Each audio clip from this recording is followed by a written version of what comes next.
Welcome back, nerds. Fino here with the first impressions for Sen no Rikyuu, a 5-star berserker introduced in Yamatai-koku 2.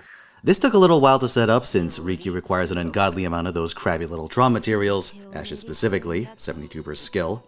That's an immediate demerit, though her closest competition, Ibuki, needs a bunch of shells, which is another material I can never seem to have enough of. You might think to YOLO it at a lower skill level, but she has two you very much want at level 10.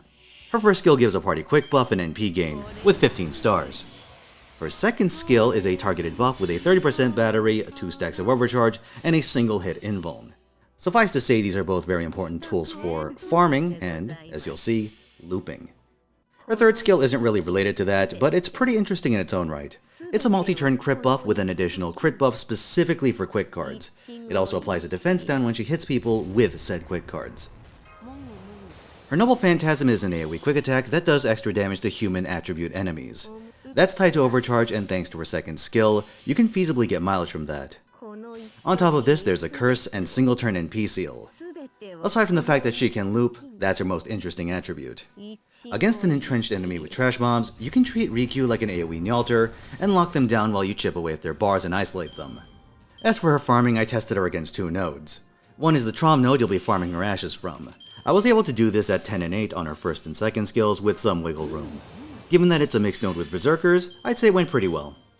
The other was a fight from Passionless Strengthening quest, and all things considered, her neutral damage is pretty solid even at NP 1.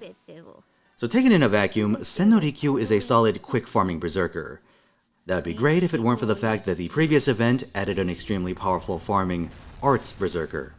Rikyuu has a very high attack stat, top 5 in her class, but so does Ibuki. And the one thing an arts attacker will have over a quick one is that the good ones can equip Black Grail and loop anyway. I haven't been able to experiment with Rikyuu's charge append, but she doesn't seem like the sword that could break the mold. Maybe a 50%, but again, without more copies, I can't test that anytime soon. And the first copy already cost an arm and a leg, so I guess I'll have to leave that to someone else. Maybe the numbers will shake out differently once people have had more time to mess around with Rikyuu, but as it stands, I have a hard time seeing what she'd have over Summer Ibuki. Aesthetics maybe? Can't say I got a particularly good look, but Rikyuu's ass seems symmetrical. Barring a potential challenge quest where card types and attributes matter, it looks to me on paper like Ibuki's the more flexible choice for general usage.